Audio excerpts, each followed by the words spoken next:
bedien ek oor geestelike autoriteit. En soos wat autoriteit in teenstelling staan met iemand wat 'n weeskind gehad het. Nou, ek bedien die afgelope klomp weke oor 'n reeks genaamd geestelike slawerny tot geestelike seunskap. En vanoggend se woord is 'n woord wat eintlik moeilik is om af te lewer, want ek het nog nooit werklik iemand hoor bedien oor hoe hanteer ons as kinders van God die gesag wat oor ons aangestel is. As ek praat van daai gesag, ons word groot in 'n samelewing wat vandat jy kind is daar gesag. Nou ek het laasweek bedien oor ouers en die gesag wat ons ouers dra in ons lewens. Maar vanoggend wil ek spesifiek fokus op die gesag wat 'n onderwyser in jou lewe gedra het. En baie mense sal met my deel en sê, maar ek het seer gekry, en baie van my swak selfbeeld en ek wat sukkel om te glo myself, gaan oor 'n onderwyser wat my seer gemaak. Ek dink die teendeel is ook waar, dat baie onderwysers ongelooflike impak in kinders se lewens maak, en ook die rede is hoekom 'n kind in homself sal glo, want hy daai gesag, daai autoriteit positief beleef. Maar jy gaan in die lewe in en jy swat en jy het 'n lektor wat vir jou klas gee. Jy kom by 'n werk aan en daar het jy 'n werkgewer. En die werkgewer vir wie jy werk, dien dalk nie die Here nie. Maar jy moet onder hierdie persoon se gesag en sy autoriteit inkom. Jy is gekonfronteer met 'n supervisor. Jy is dalk in lyne van gesag waar jy 'n direkte supervisor het. Jy het iemand wat bo daai persoon is en bo daai persoon is, en iewers in hierdie chain of command is daar iemand wat die messe het vir jou. En dis uitdagend. Hoe hanteer jy as kind van God die gesag wat oor jou aangestel is? Maar dan kan ons dit deurtrek na regering. Want ons is in 'n land waar daar 'n regering is, waarvan baie van die mense wat in regeringsposisies oor ons aangestel is, nie noodwendig in geregtigheid staan nie. En nou kom ek agter dat baie mense wat 'n probleem het met gesag en autoriteit, reken hulle so 'n bietjie bo die wet. So ek kan doen wat ek wil, want weet jy wat, hierdie regering val in elk geval uitmekaar. So, dis hoe ek optree. Wat sê die woord? En hoe moet ons as kinders van God kyk na gesag en autoriteit wat oor ons aangestel is? Nou, ek het nie hierdie beplan toe ek voorberei nie, maar vanoggend toe ervaar ek die Here sê, ek moet hierdie illustrasie vir julle wys. Ek wil 'n illustrasie wys om iets uit te beeld van wat ek verstaan hoe God autoriteit sien. Ek weet nie of almal nou hierdie stoel kan sien nie. Ekskuus, ek sien julle is nou die kant en daai kant van die stoel, maar okay, julle gaan die boodskap kry. Kom gou hier, jong man.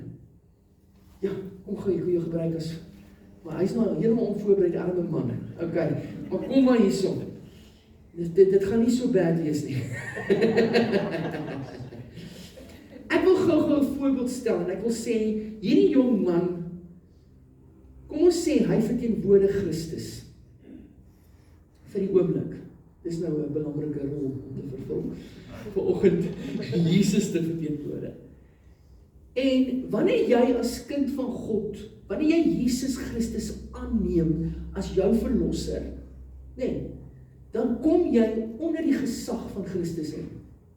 Nie waar nie? Jy verklaar dat Jesus Christus is jou koning en jou Here. Hy het sy lewe gegee en hy kom sterf vir jou, En hy het alles vir jou op die tafel gesit en jy kies om Jesus aan te neem as jou verlosser en jou saligmaker en jy noem hom Here, Meester. Jy kies om te onderwerp aan hom. Goed. Dis wat ons sê en dis wat ons verklaar. Maar is dit presies wat ons leef? Kom ek verduidelik. Ons twee tipes gelowiges. En ek gaan dit gou verduidelik aan die hand van Christus wat nou hier staan. As voorbeeld. Ons twee tipes gelowiges. Nou kom ek gee gou vir julle hoekom hierdie stoel hier staan. Hierdie stoel verteenwoordig die gesagsstoel in my lewe. Die troon van my lewe. Wie ook al op hierdie stoel sit, is in beheer van my lewe. Nou as ek terugkom, as ek Jesus Christus aanneem as my Here en Verlosser, dan kom woon die Gees van Christus in my, nie waar nie. Okay? So Christus is nou in my lewe. Hier is Christus, hy is in my lewe, maar waar is Christus? Die eerste tipe gelowige is iemand wat nog 'n vleeslike bestaan voer, maar hy is 'n kind van God. So, ek sit op die troon van my lewe, Christus, kom sit jy maar hier. Wonderlik. Great man. Lekker. Ek is nog in beheer, ek doen wat ek wil en ek staan op my eie regte. As ek te nagekom voel, dan wil ek veg om gehoor te word. Ek wil myself kan regverdig, ek wil my sê kan sê. En niemand moet vir my voorsê nie. Dit is iemand wat die eie ek nog op die troon sit. Maar ek is 'n kind van die Here, natuurlik gaan ek kerk toe. Wanneer ek by die kerk is, Jesus, wonderlik, nou aanbid ek. So Jesus is in 'n boksie. Jesus is deel van my lewe, maar Jesus is nie op die troon van my lewe. Jesus is nie besig om my besluite te neem nie. Ek neem my eie besluite. En Jesus kom, ek het my kerk. Moenie met my praat oor die kerk nie. As ek moedig wil wees oor die teks wat vir my ingeryde wil wees. Want hierdie land van ons en hierdie taksies en niemand doen iets omtrent hulle nie. Verstaan julle waar ek uitkom by gesag? Jou verwysingsraamwerk vir gesag in jou lewe is, jy dra die hoogste gesag. Jy's nie besig om aan die gesag van Christus te onderwerp nie. Christus is deel van jou lewe, maar so is rugby. En so is my finansies. En so is my kinders. En my gesin. Maar ek is in beheer. Ek doen dinge soos ek wil.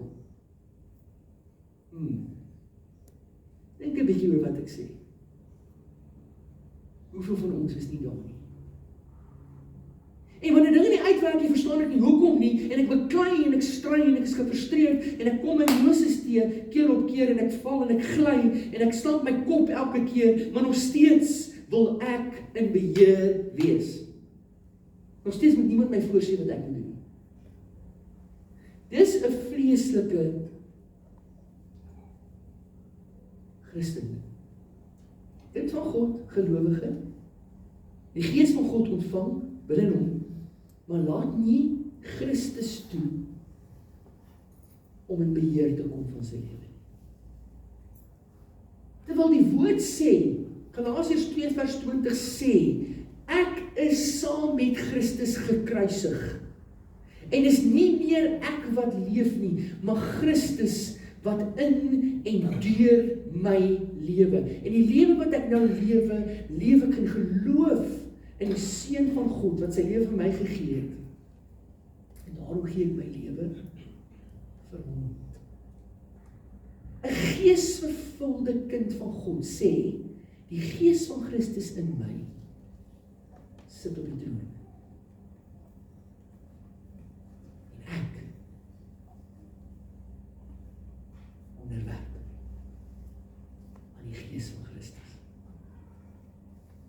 Elke besluit in my lewe is nie ek wat daai besluite neem nie. Ek onderwerp my wil aan God se wil. Ek sê, Here, wat wil U doen?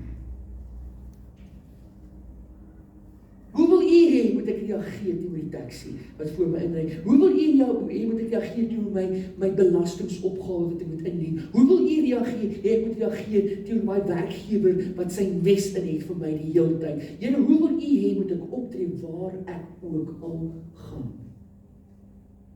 Voel ek te nagekom? Voel ek in die rug gesteek deur iemand? Weet jy wat? Dis nie ek wat moet opstaan en veg vir my nie. Wie veg vir my? Jesus. En is anders as Jesus vir jou veg as wat jy vir jouself moet veg. Here, ek hoop jy het gesien daai ou op skeef al gekyk. Ja. Jy's net te goed. Dis okay. Jy sien wat Jesus doen. Jesus voel nie geaffronteer en neem nie aanstoot soos ek nie, want Jesus het sy lewe neergelê, nie net vir my nie, vir die hele mensdom. En hy gee onvoorwaardelike liefde, en hy sê, Jacques, ek challenge jou om dieselfde te doen. Is jy bereid om te onderwerp aan my? Goed, baie dankie jongman, dit was 'n goeie Jesus gewees. So, kom ek los die stoel hierso, dan kan hy net weer feature. Wie is op die troon van jou lewe? Is jy? Is jy in beheer? Dra jy die grootste gesag? En almal moet onderwerp aan jou, en sluit in Jesus. Klink verskriklik, maar dis presies wat gebeur. Of is Christus in beheer? En jy onderwerp aan hom. Jy neem sy leiding, jy laat hy bepaal hoe jy moet optree, watter kant toe jy gaan, hoe jy besluite maak, hoe jy jou vrou moet hanteer, hoe jy jou kinders moet opvoed, hoe jy jouself handhaaf by die werk. Hy is in beheer. Hy is jou God. Nou hierdie beginsel kan ek toepas, ek kan dit baie wyd toepas, maar ek wil vanoggend dit toepas op die weeskind hart en gesag in sy lewe.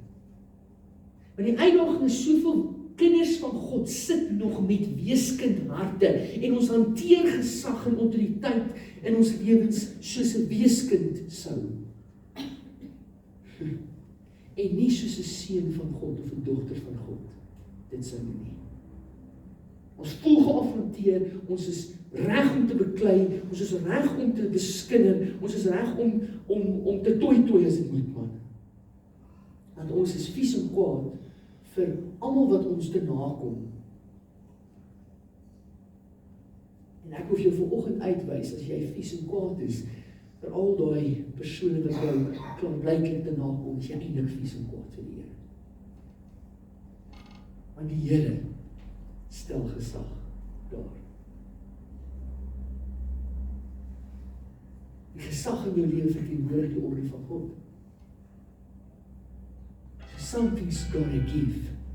Something's gotta change. Iets moet in jou hart gebeur oor hoe jy gesag en autoriteit sien. As dit nie gaan gebeur, gaan jou hele lewe lank heeltyd jou kop stamp teen mure, teen strukture.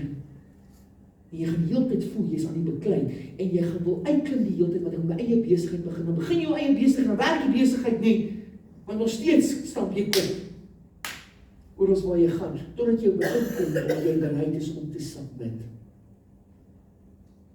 aan God se autoriteit en sy orde.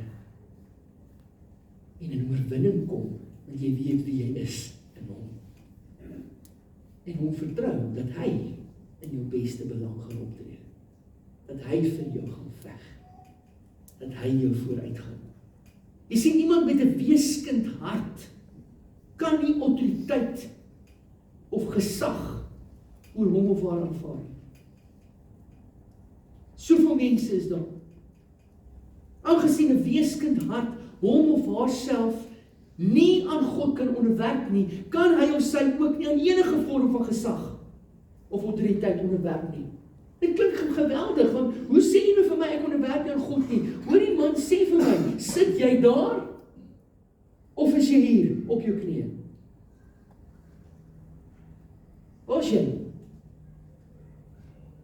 As jy in enige opsig nog besig is om hier te sit, en reg is om op te staan, vir jou eie reg, en vir jouself te beklei, en vir jouself op te kom, en eie sinnig te wees, en jouself te probeer handhaaf, dan is jy nog besig om beheer uit te oefen in die Christus nie. Hoor gou wat sê Romeine 13, vers 1 en 2. Ek haal net 'n stukkie uit Romeine 13 vers 1. Hy sê, daar is immers geen gesag wat nie van God afkom nie. Hoor daai eerste sin. Daar's immers geen gesag wat nie van God afkom nie. Ja. Bedoel jy daai president van ons? Ja. Bedoel jy daai politieke leier, wat nou daai posisie vervul, en daai minister, en daai, ja. Bedoel jy daai werkgewer van my, wat daarop uit is om korders te kat, en dit en dat te doen? Ja. Daar's geen gesag wat nie van God kom nie. God het toegelaat dat daai president in daai posisie sit, en wanneer God kies, sal hy daai persoon tot niks bring nie, in 'n oomblik. Want God is in beheer. God is nie buite beheer, omdat daar gesag aan bewind kom, wat nie God eer nie. Hoor wat ek sê. Vers 2 sê, wie hom teen gesag verset, kom dus in opstand teen die ordening van God. En wie in opstand kom, sal sy verdiende straf kry. Ja. Klink so Ou Testamenties. Hierdie is die Nuwe Testament, julle. Dis die beginsel. As jy jouself verset teen gesag in jou lewe, as jy jouself verset teen die owerhede, as jy jouself verset teen die land. Ek was eendag ek het verlang in 'n skool setup gewerk. En mense was op daai stand verskriklik negatief oor die hoof. En een persoon het opgestaan gesê, besef jy nie, hoe meer jy die hoof van die skool afkraak, hoe meer kraak jy die skool af, en dan gaan die skool onderdeur gaan. Ouers gaan nie meer hulle kinders toevertrou in die skool nie, want jy is besig om die hoof oor ons in die gemeenskap sleg te maak. Is dit nie wat ons doen met ons land nie?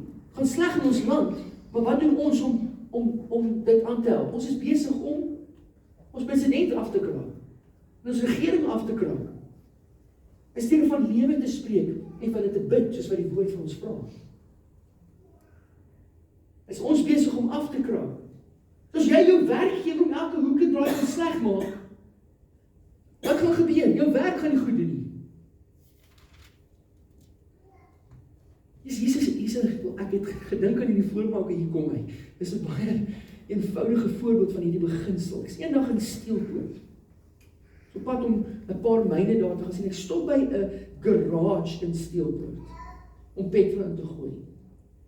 En hier kom die petrol joggie na my, dis was tussen Steelpoort en Burgersfort, ek kan nie onthou nie. Ek gaan hier die garage.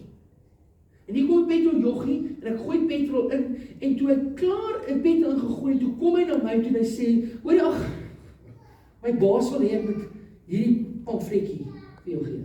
Toe staan daar op die pamfletjie, koop 'n cappuccino en kry jy dit verniet, en verstaan, ons altyd sulke, maar ek was al klaar betaal, en ek is op pad, en ek sê vir die petrol joggie, toe ek sê hierdie ding vir my gegee het, toe jy my ontvang het, en terwyl jy petrol gooi, kon ek die cappuccino kry en chocolate daarmee saam, maar nou is ek haastig, ek het klaar betaal, ek gaan nou skiet. Hy sê, ja, maar hulle vereis ons by dit doen. En ek stop en ek besef, moet vir die ou iets sê. Ek sê vir hom, hier is die beginsel, die manier hoe jy hierdie besigheid gaan hanteer as 'n petroljoggie, gaan bepaal of jy eendag die bestuurder word van hierdie besigheid al dan nie. Maar as jy gaan met jou baas smeer 'n klomp goed op jou af en jy moet dit nou maar doen, want jou baas het dit vereis en jy doen dit halfhartig, gaan die besigheid nie floreer nie. Maar as jy met daai papiertjie weggeloop en die ou wat instap, hoorie meneer, terwyl jy petrol gooi, wat van jy kry vir jou cappuccino en ek gaan weer en weer terugkom om hierdie garage my petrol in te gooi en hierdie garage gaan floreer en jou baas gaan sê ek het nog 'n bestuurder nodig, dis jy. Toe ek so met hom praat, dus hoor die ander petroljoggens, hier ek laat van 'n crowd van 3-4 en ek sê vir hulle, besef julle, God wil nie hê julle moet vir ewig net petroljoggies bly nie. Die manier hoe jy getrou is in die geringste, gaan bepaal of God jou oor meer kan aanstel. Jy sal vir ewig 'n petroljoggie bly, as jy halfhartig by die werk aankom, en elke promosie halfhartig hardloop, en nou maar net dink jy doen die minimum. Dis nou vir 'n petroljoggie. Hoe lyk dit by jou werk? As jy besig om die minimum te doen, dan kan jy verwag dat jy die minimum beloning gaan kry. As jy die ekstra myl loop, dan sal God jou aanstel oor meer. Want dis eintlik jy wat onderwerp aan God se gesag. Hy is jou bron van sekuriteit, nie daai baas nie. God is jou voorsiening. Hy bou jou karakter. Jy is onderworpe aan hom en nie aan jou werkgewer nie. Onderwerp jy aan God, onderwerp jy ook aan gesag en autoriteit. Verwerp jy, of rebelleer jy of verset jy jouself teen gesag en autoriteit. Wat doen jy? Jy verwerp en rebelleer en verset jouself teen God. Dis uiteindelik wat jy doen. Jy kan dit hierdie kant toe, daai kant toe, jy kan dit op enige manier gooi. Dis wat gebeur.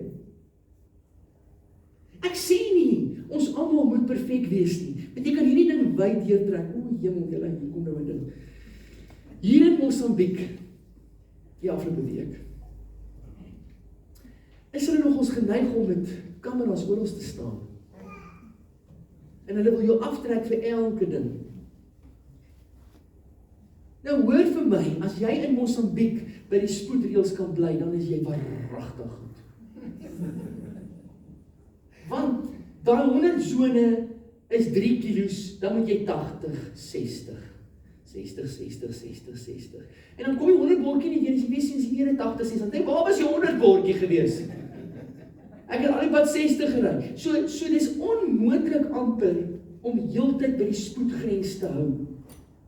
Maar jy moet, want jy gaan in die moeilikheid kom, as jy nie by die spoedgrens hou nie, en jou gesindheid heens die spoedgrens toepassers, is bepalend.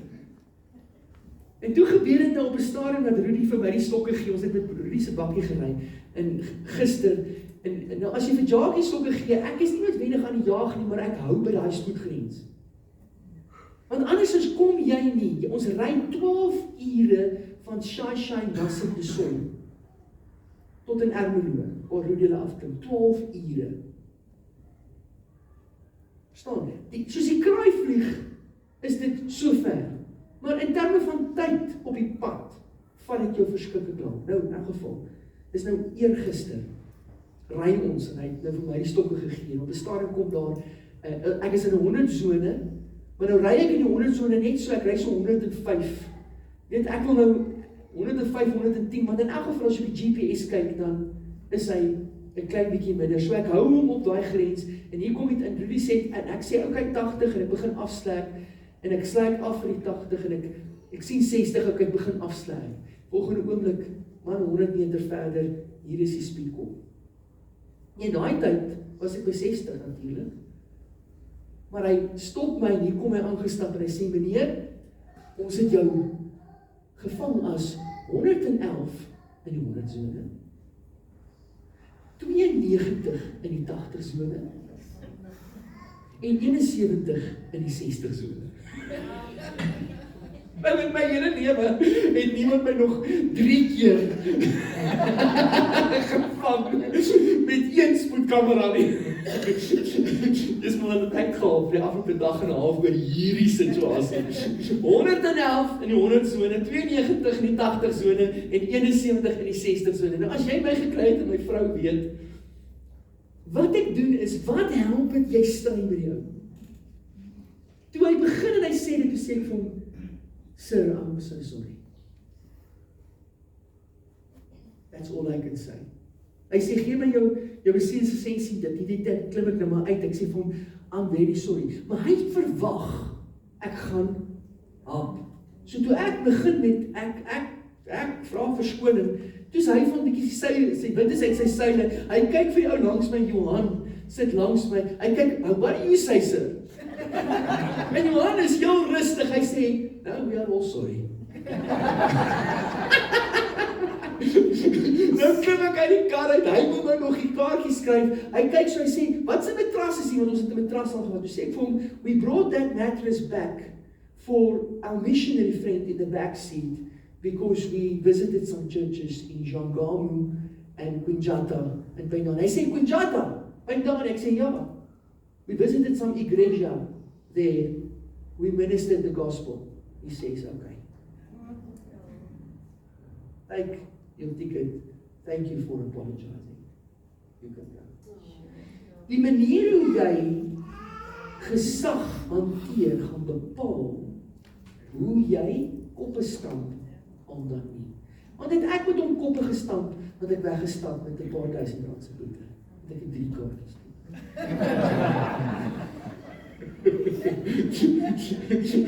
Maar as ek bereid is om nederig te wees, beteken nie, ek bedoel, jy moet bo-menslik wees om nie iewers die reël te oortree nie.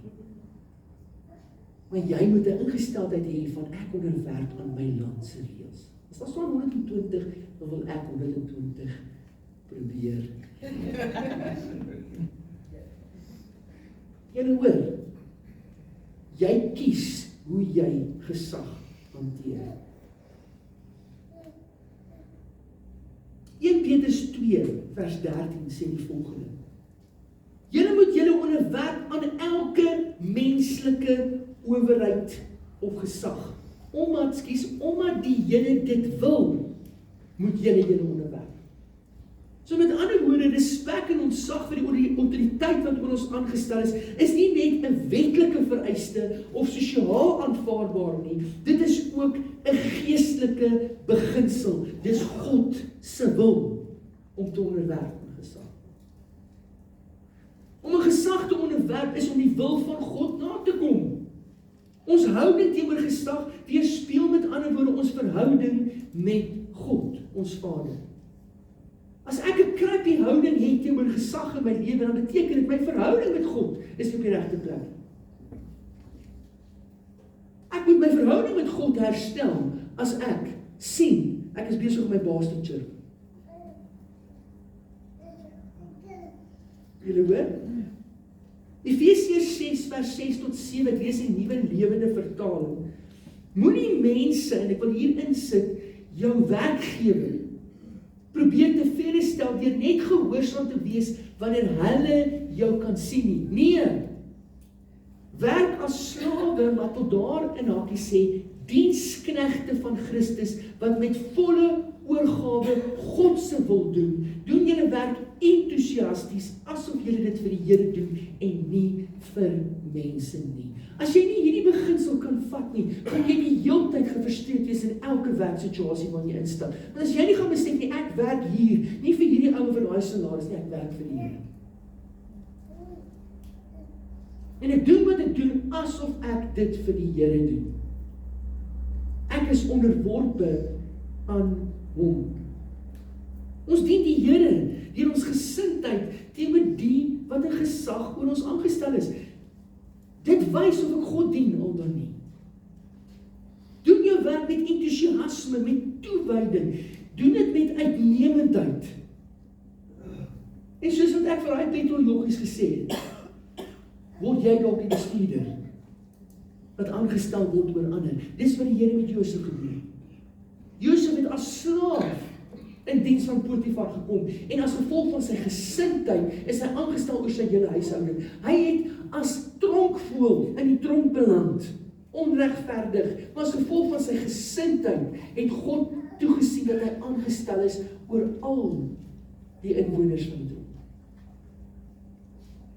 Nou, jy kon gereken het, hoe onregverdig is dit, en in sak en as gaan sit het, ek kan niks nie doen nie, ek gaan op my tronksel sit en myself bejammer, maar hy het nie. En daai gesindheid het gemaak dat die roeping van God oor sy lewe vervul word. Ek wil sê, aanvaar die opdrag van jou werkgewer, asof dit 'n opdrag van God is.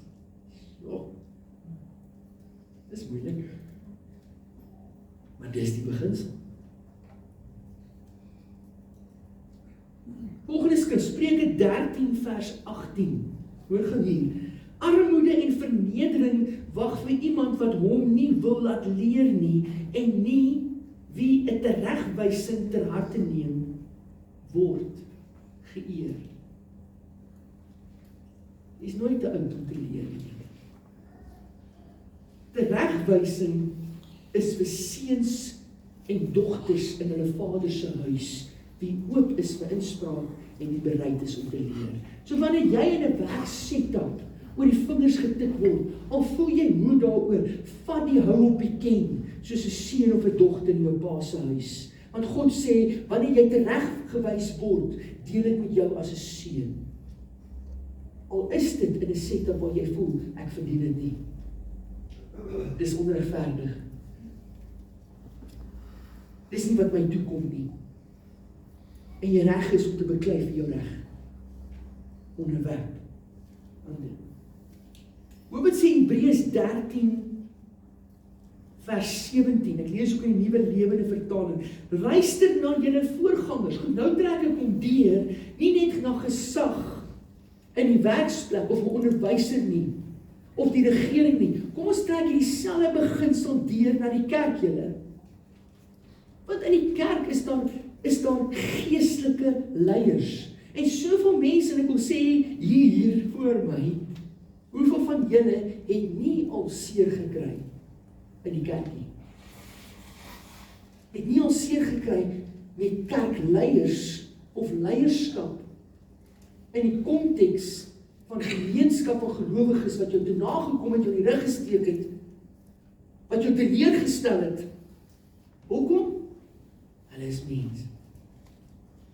Hulle gaan jou teleurstel. Ek is ook 'n mens. Kyk, daar het ek 3 spoedkaartjies gekry met 1 kameraad. Wat beteken, ek is ook net mens. Ek gaan teleurstel, ek het ook nodig om te sê, Here, vergewe my.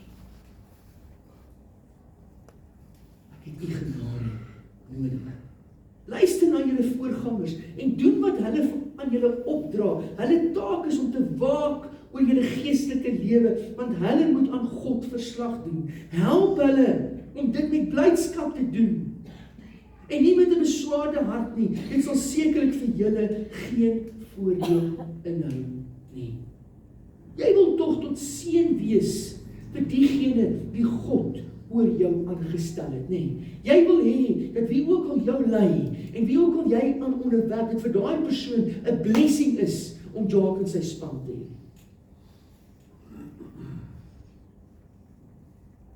Jy wil graag tot seën wees. Hoor hier, laat jou identiteit in Christus jou houding teenoor gesag bepaal. Wie jy is in Christus bepaal hoe jy reageer.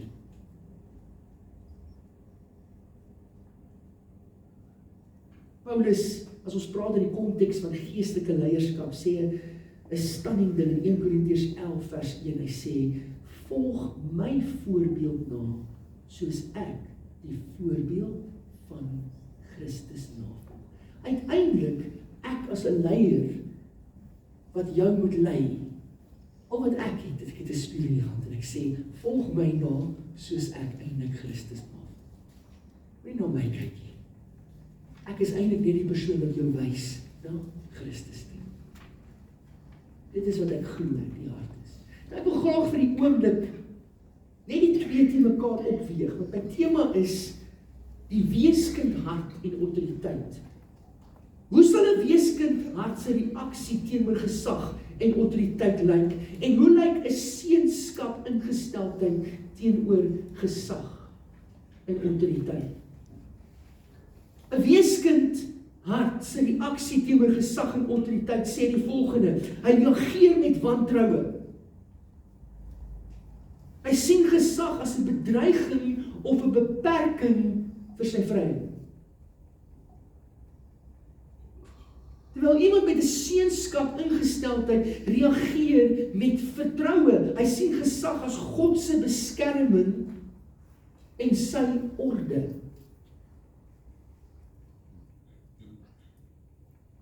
Die tweede punt, iemand met 'n weeskind hart rebelleer of kla. Hy sê, niemand gaan vir my sê wat ek moet doen nie. Dis 'n weeskind ingesteldheid teenoor gesag, teenoor die owerhede. Maar iemand met 'n seunskap ingesteldheid onderwerp met 'n gewillige hart en sê, ek dien graag as offer die Here. Iemand met 'n weeskind hart soek selfstandigheid en erkenning. Wil nie afhanklik wees van inspraak of leiding nie en is nie oop om te leer nie. Terwyl iemand met 'n seunskap ingesteldheid erken afhanklikheid, aanvaar dat gesag God se kanaal van seën is, en hy's oop vir inspraak en hy leer graag. Hy's teachable. Naaste een, iemand met 'n weeskind hart vergelyk en is jaloers, voel altyd onderdruk of minderwaardig, asof niks wat hy doen goed genoeg is nie. Terwyl iemand met 'n seunskap ingesteldheid eer en respek wys, sien gesag as 'n geskenk en 'n geleentheid om te leer, weet dat hul erkenning kom van die Here. Ja. Ek wil graag hierdie boodskap na 'n punt toe vat. Hoor die volgende: onderwerping aan gesag is nie 'n teken van swakheid nie, maar van vertroue in God se Vaderhart. Ek vertrou dat God beter weet. Dat hy my toekoms in my beroep, hy my toekoms in hierdie land, dat hy dit in sy hand het, so ek onderwerp aan hom. En ek vertrou hom met die uitkoms. 'n weeskind hart verset om teen gesag en enige vorm van autoriteit uit vrees julle. Terwyl 'n seunskap hart homself in vreugde en met vrymoedigheid onderwerp, omdat hy sekerheid het in sy Vader se liefde en beskerming. As ek weet wie ek is in Christus en ek my posisie in Christus verstaan, is ek gemaklik om te onderwerp aan gesag. Wat is my posisie in Christus? Christus het homself verneder, nee. En omdat hy homself verneder en sy lewe gegee het, het God hom die posisie gegee, bo alle autoriteit en gesag aan die regterhand van God. Amen. Ek as kind van God reken dat ook ek saam met Jesus gesterf het en saam met Jesus opgewek is.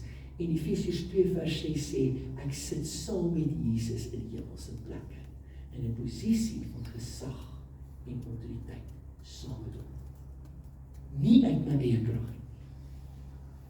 So omdat ek verstaan wie ek is in Christus, het ek nie 'n probleem om te onderwerp aan jou nie. Weet ons wie ek is? As die Here Leon oor my wil aanstel om my te lei vir 'n tydperk, is okay. Ek weet wie ek is in die Here. En die Here dan iets in Leon wat hy wil detoneer in my. Loof die Here. Hoor julle my punt wat ek sê? Gaan nie vir my oor wie ek onderwerp, maar ek gaan vir my oor God. En dat ek in sy wil en in sy leiding inval. En ek vertrou hom.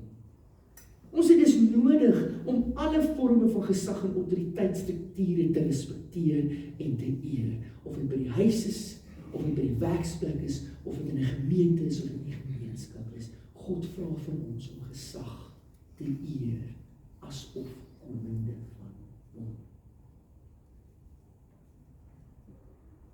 Sluit af met 1 Timoteus 2 vers 1 en 2. Paulus praat, hy sê, dring aan dat daar in die eerste plek met smeking en voorbidding en danksegging gebid moet word vir alle mense en veral vir die wat regeer. Vir almal wat gesag uitoefen, sodat ons 'n rustig en stil lewe kan lei, volkome toegewyd wees aan God, in alle eerbaarheid. Jy sien, God vra van jou, teenoor gesag, om te bid vir die gesag in ons land, vir die gesag by jou werk, vir die munisipale leiers in ons dorp, om te bid vir gesag, en nie hulle te veroordeel nie, nie vingers te wys nie aanstoot te neem nie, maar hulle te seën en vir hulle te bid. Want hier aan daai persoon, al is hy op watter plek, te onderwerp aan God. En as die geleentheid daar is en jy kan, God kan jou oprig in 'n posisie waar jy invloed kan uitoefen, nee, en strukture kan regkry, by all means. Dis wat Here met Daniël gedoen het. Want Daniël het verstaan van gesag wat oorwinne van God is. Hy het uiteindelik het hy vervolging gehad, maar God het in dit hom ook beskerm. Ek wil vir jou sê, daar's dalk heelwat van julle wat seer gekry het in hierdie proses. Dit wat ek vir jou vandag sê is vir jou moeilik. Want iewers was daar 'n onderwys in jou lewe wat jou te nagekom het. Iewers het jy in 'n werksituasie heeltyd aan die onderspit gewaak, soveel so dat jy moes bedank, want jy het amper nie 'n keuse gehad as om uit te vlug uit 'n situasie. Almal het nie dieselfde ervaring met die regering nie, met 'n spietkop wat bereid is om 'n jammer te aanvaar nie. Ek onthou die een keer in my lewe wat ek met 'n spietkop gestry het ek die grootste boete gekry. En ek het gevoel ek was reg. God het gesê, submit julle, onderwerp, vra verskoning as jy moet, wees nederig. Want dis die gesindheid van Christus. En ek wil die gesindheid van Christus aanneem. Ek wil sy voorbeeld volg. Hy wat God was, het nie probleem gehad om sy reputasie prys te gee nie, in die vorm van 'n diensknegt aan te neem vir my nie. Wie is ek? Wie is ek om te sê, ek sal nie luister vir iemand. Ek is maar 'n grashalm wat een oomblik daar is en volgende oomblik nie daar is. Ek het nodig om ook te onderwerp aan kom besluit die oor. Vader, ons kom na U toe in die naam van Jesus. En in hierdie oomblik, Vader, kom ons en ons kniel, Here, by U troon. En Here, ek wil bid dat U mense hier sal help. Gelowiges wie sukkel om vanoggend te erken en te sê, ek besef, ek sit eintlik op daai troon in my lewe. Ek wil sê, Christus is my Here en Verlosser, maar ek laat U nie toe om die besluite te neem nie. Ek doen dit self. En dan wil ons kom in hierdie oomblik onsself neerlê en onsself verootmoedig en sê, Here, sal U beheer van ons lewens. Ons kies om te onderwerp aan U. Aan U gesag, aan U autoriteit. En daarom het ons nie 'n probleem om te onderwerp aan die regering nie. Ons het nie 'n probleem om te onderwerp aan 'n werkgewer of 'n geestelike leier. Of enige persoon wat in 'n posisie van gesag oor my staan nie. Hoekom? Want ons onderwerp eerstens aan U. Ons verhouding met U reflekteer ons houding teenoor gesag. U is ons God. U is in beheer. U sal vir ons veg as dit nodig is. U sal toesien dat wat regverdig en billik is geskied. Ons vertrou U by die uitkoms. U is God. En ons onderwerp